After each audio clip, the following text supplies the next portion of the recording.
Hello everybody, welcome to my channel. My name is Alison, the online piano and the online violin tutor. So today I wanted to talk to you very quickly about 3 practice tips that I have for you when playing the violin or any instrument really. This isn't just specifically for the violin. I'm going to be demonstrating on the violin, but it could be any instrument. So for those of you who are new to my channel, hello and welcome. I just wanted to let you know that I have a 1 to 30 violin course that is available to download. Now, this has come from my decades of teaching privately and also as a London College of Music examiner here in the UK. And it is because of this that I have put together the best home learning violin package available on the market. It is the first online interactive violin course that is available with not only videos but also books as well. So the two are very interactive, and it has been written in such a way that when you're reading the books and you're going through the videos and everything, it seems like I really am there with you in the room. My course does absolutely guarantees to take you from a complete beginner violinist, so you don't know anything about music, the violin, nothing, to a very decent, accomplished intermediate player. That is a very bold statement to make, but I absolutely stand by that. And if you check out the reviews of my customers that have left them in my shop underneath that book series and other books as well in my shop as well, then you will see that it is true. The proof is always in the pudding, as my music teacher always used to say to me. The links to buy the books and more information about the course will be underneath this video.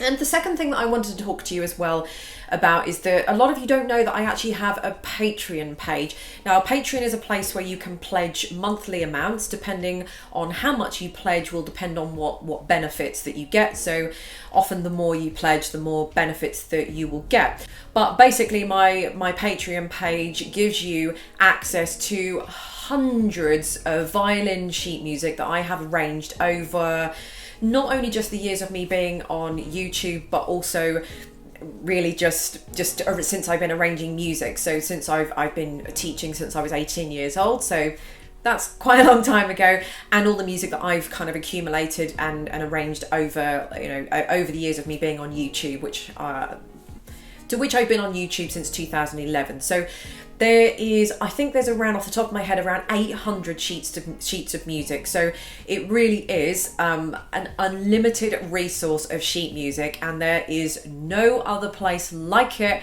on the internet where you can get so much music that has been arranged for the violin for just so little money. You can cancel your membership at any time, but you will get access to that, as well as violin backing tracks that go with some of the music. Not all of the music has backing tracks, but some of them do. Sometimes I will write blog posts and put extra videos up. So just a few little extra bits and bobs. So I'll put a link to Patreon underneath so you can check that out if you want to.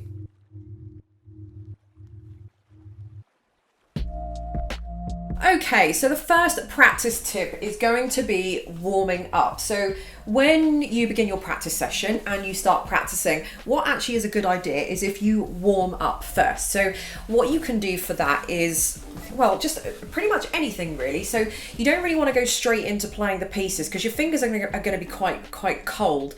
And I don't kind of necessarily mean cold as in temperature wise, but just cold as in, they're not going to be so flexible. So it would be the equivalent of an athlete who was trying to do, a 100-meter run or whatever it was they were trying to do, and they didn't bother limbering up or warming up or stretching or literally doing anything. They just went straight out of bed, got dressed, and then started running on the track. So you'd want to stretch and limber up, otherwise you're going to hurt yourself.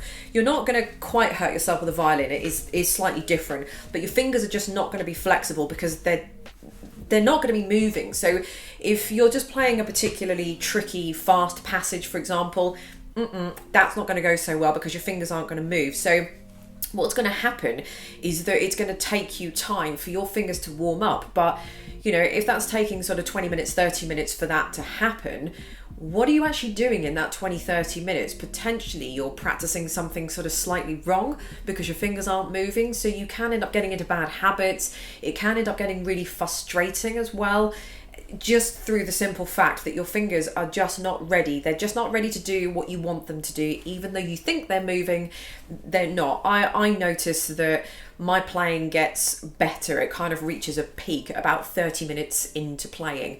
So for example, when I'm doing violin recordings for performances or whatever it is that I'm doing, Sometimes I find that I might have to re-record the first song that I did again, because I listen back to it and I think, my God, that's absolute garbage. And that's just purely because my hands just weren't ready for it. And, you know, I thought I could do it and I thought I sounded all right. But by the time I get to sort of the fifth or the sixth recording in, and then I start editing that and I listen back to that and I think, wow, that was really good. There was so much more flavour and tone and scope in there. And then I listen back to the first one and I think, you know, there's something about it that you can't quite put your finger on. And it's just because my fingers have just simply warmed up. So you can warm up by doing anything really. So it doesn't have to be a scale or an arpeggio or, you know, a technical exercise. It can be just a random piece of music. So what you want to be doing is warming up with something that you're not going to be practicing. That you don't want to do. That's the biggest mistake you can make. So sometimes when I warm up, I won't do any scales and arpeggios. I feel like I've sort of gone past the day where I'm tired of practicing all them. So I will just play a piece of music that I enjoy playing, or I will play some of the recordings that I'm gonna be playing in that recording session. If I've got 5 or 6 to record, I'll maybe just sort of play through them really quickly, and that's just sort of enough to kind of warm my fingers up. But I mean, you can do anything really. You can do a scale.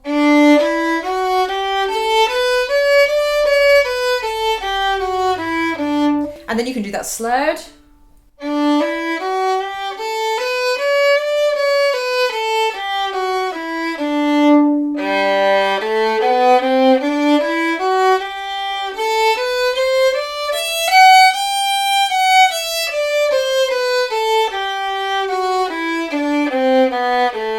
You know, you can do anything really, or you can just simply mess about if you like.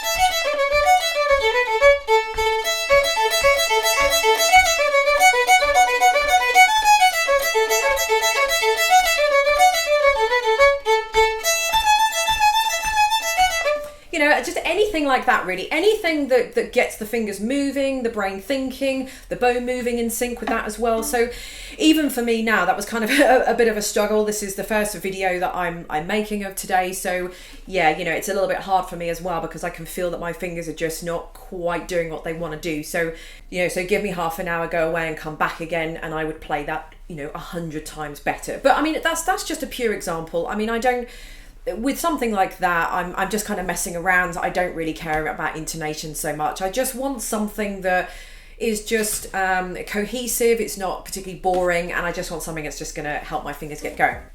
So that was tip number 1, warm up. Now,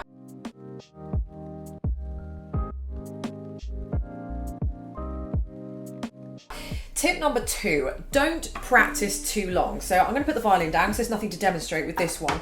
But I feel that sometimes a lot of people practice just far too long. So you've got to remember that your practice time is going to be proportionate to what you're playing and what level you are. So a lot of people say to me in the comments, you know, how long should I be practicing for? And that's really difficult to answer, because it just depends on so many things, a myriad of things. What are you playing? You know, what level are you at? Just lots and lots of different factors that are involved in this.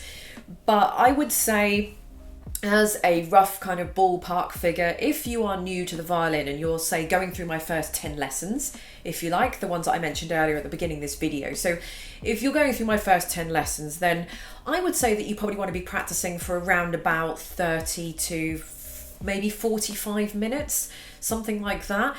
There's no need to play for 2 hours. You know, some people say that, oh yeah, you know, you want to be playing for 2 hours, but what are you going to do in those 2 hours? You know, 2 hours is no good if you're just wasting most of the 2 hours just doing absolutely nothing. But the fact that you've just sat there with your violin in your hand and your bow in the other hand constitutes as practicing. It doesn't, because there's nothing that I can think that a beginner can do that is worth their while that's going to take 2 hours to practice. So literally, if you are starting out and you have just gone through the first 10 lessons, whatever, let's say lesson 5 I do believe starts from the open string exercises, lesson 6 adds in finger 1, lesson 7 finger 2, and so on. So if you're from lesson 5 and onwards, you're now physically beginning to play music and exercises on the violin. So at that kind of stage, you're probably going to be looking at around maybe about half an hour, maybe sort of 20 minutes, half an hour or so, and then longer as you're going on into the lessons. Once you move on to Songbook 1 from my 1 to 30 violin lessons that I spoke to you about earlier, then again, you're going to be adding in all of those exercises that you've been doing from lesson 5, 6, 7, 8, 9 and the Gypsy Firelight in lesson 10, and then you're going to be adding along all those pieces or some of the pieces, whichever ones you're working on in that songbook as well. So for example, those open string exercises, first finger exercises, they are great freebie exercises for you to use as warm-up. So even if you're on lesson 9 or lesson 10, for example, or you're past that and you're now onto the songbook before you go on to lessons 11 to 20, then you can use those open string exercises, first finger exercises, second finger exercises that you can download free for my first 1 to 10 lessons, and use those as your warm-up exercises. You're not going to have started doing any scales until the next book, till book 2, so you won't be able to do that. But why not use those as exercises? So if you're incorporating those exercises and maybe you're playing a couple of pieces or learning a few pieces out of the songbook, then yeah, you probably want to be playing about 30 to 45 minutes in any one session. So that's not to say that you can't practice 2 or 3 times a day. If you want to practice 2 or 3 times a day, then hey, that's good on you. That's great. But don't try and cram in a 2-hour session and just keep plugging away, because you're going to get frustrated and you're not going to learn. And once you've done your daily learning and you've worked on it and you feel good about your practice session, then the brain needs to go away, go and have a sleep, wake up the next day, process it, and then you come back and you apply what you've just sort of learned the day before. So don't practice too long in your practice session, and make sure it's efficient as well. So when you have finished practicing, the aim of the game is to be better than you were when you started. And it's kind of a bit crazy to say, but you will know that. You will feel good about yourself. It's a bit like when you've got a messy cupboard in your house. We've all got cupboards that we just open up and throw all our stuff into, the black hole cupboard. It's like when you've just decided to just finally take everything out of that cupboard, have a good old sort out, throw anything away that is no good anymore, and then put everything neatly back in the cupboard.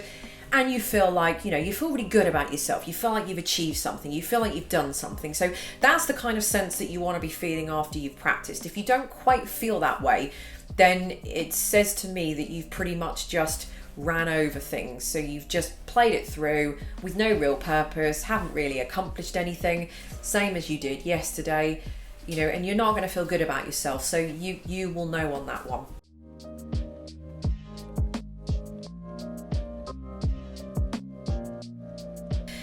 Now, the next thing is what to do when starting a new piece. So I have written some notes here as well, so that I don't kind of go off piece with it. So when you are starting a new piece, this is quite a good practice tip to do that. So if I'll just talk you through what I do when I start a new piece. Now, the first thing that I do is go and listen to it. So obviously it depends what I'm playing. But if I'm playing kind of, the more high-end classical pieces, I can go and find them on the internet and YouTube and whatnot, listen to them. Again, if you've got some of my songbooks or anything from my 1 to 30 violin course, I always have video demonstrations so you can listen to me play them. So I always listen to how it's supposed to be played. A lot of people have a real problem with that because they sort of, they say, oh, it's going to influence you. But I disagree with that, because I feel like it's not going to influence anything, because I can't even play it yet. So I just want to listen to it so that I can understand how it goes and I can get the pattern in my head. And then when I am playing the music and I'm sight reading it, I've got a frame of reference, and I'm not thinking, does that sound right? I don't want to be doing that. So I like to listen to the piece of music. The next thing I do is I sight read it. So again, you guys can apply this. This works for any level. You don't have to be advanced. You can be any level, beginner, advanced, everybody. So the next thing I do is sight read it through, and I will just play it through start to finish maybe 2 to 3 times. And I'm not really going to worry about what position I'm in, the intonation, the bow. I'm not worried about any of that. And to be perfectly honest, that sounds like absolute garbage. But everybody does it. It's you're not aiming for perfection, so you've just got to get that completely out of your mind. I think as beginner violinists, we want to make everything sound really great to start with, and we want everything to be perfect. So we get bogged down with that a bit, and we'll play it through and then we'll stop because it doesn't sound right and then go over it again, and that kind of defeats the object of just playing it through as a whole. You want to just get the whole picture. It's like you're just looking out the window, you're taking the whole view in, and then you're coming back in again. So that's what we want to do. So trust me, that's going to sound like garbage. That's absolutely fine because you're playing a brand new piece of music. If it still sounds like garbage in 6 months' time, then you've got a real problem on your hands, but it won't. So that's the second thing I do. Just play it through start to finish 2-3 times, not really worrying about any difficult passages, just sort of trying to work my way around them the best I can. If I'm going into sort of any different positions and things, I sort of just, sometimes I will just play it in first position if I can get away with it. Obviously, if it's going much higher up on the E string, I can't get away with it. But, I'll just go up in any old position and not worry about it. Okay, then the third thing I do is break that down, and I break it down into sections so that I can start working on the fingering and when I'm going to be going up into position and down into position. Am I going to be playing any open strings, fourth fingers? Do I need to change? Just anything like that. So then I will just go through. I've done my playing. I know how it goes, and I've clocked those bits that I know I'm going to struggle with, all the bits I need to work on. So then I will go into those sections and kind of think, right, do I want an open string here? Am I going to go into position here? Is third position going to sound better than, and all that kind of thing. The fourth thing I do is then add in the bowing. So that would be things like the phrasing and any slurs. So at this point, I can play it through pretty decently now. I've got all my fingering positions in place, and all that kind of thing. So my left hand knows exactly what it's doing, when it's doing, where, when, why, and how. So then I'm adding in all the bowing. So up until this point, I'm not worried about what the bow is doing. Don't care whether the bow is going up and it should be going down. Don't care whether I should be slurring 4 notes together and I'm playing them all separate bows. I'm not worried about what the right hand is doing. Never worry about what the bow arm is doing until you have sorted out the left hand. If you do it the other way around, you're going to get yourself into one heck of a muddle. So make sure your right hand is secure and it knows exactly what it's doing. Then you can focus on the left hand. Because the bow arm can, in theory, just bow everything separate bows, while you're concentrating on what's going on in the left hand. So that's why we don't worry about the bowing till afterwards, because it isn't important. Worst case scenario, that the arm can just go like this, But worst case scenario with the right hand, you've got to know where that's going, or you're just not going to get off the starting blocks. So then after we've done that, that means that we've got the left hand knowing what it's doing, the right hand is doing what it should be doing with all the phrasing and the up bows and the down bows and the slurring and all that kind of stuff. Then I'm going to start adding in the other little bits in the music, so maybe dynamics, louds and softs, any type of bowing technique. So maybe I have to play some martelé bowing, staccato bowing, some accents, sortelé, anything that's kind of extra or advanced bowing related, and also dynamics. So I want to start putting a little bit of colour, and tone into the playing. And then the sixth and final thing that I do is perfect and polish. So by this point, it's sounding pretty good, but something's still not quite right about it. So I'm doing everything that the composer has told me to do on the music, the correct notes. There's no problem there. The bowing is all correct as it should be. I'm putting in all the dynamics and the phrasing. So I've every dash, dot, mark, line, anything that you see on the music, I've got nailed down. But what I haven't got nailed down is my interpretation and my perfect and polish. And this is kind of like the hard part to do, and there is no kind of one size fits all with this, but it's just about putting in your flavor, how you want to put in your feelings and your thoughts and feelings about how you feel the piece should be played. So if you feel that piece should be played at a slightly slower I was going to say temperature then, a slightly slower tempo than the composer intends, you do it at a slightly slower tempo. You know, if you feel like you want to play a little passage in there slightly faster and then the next bit slightly slow it down, you know, you can do things like that. So you just want to put your personal flavor and your personal stamp on it, and that's where your own interpretation comes into it. So going back to what I said at the beginning, where I said, number one, I listen to the music.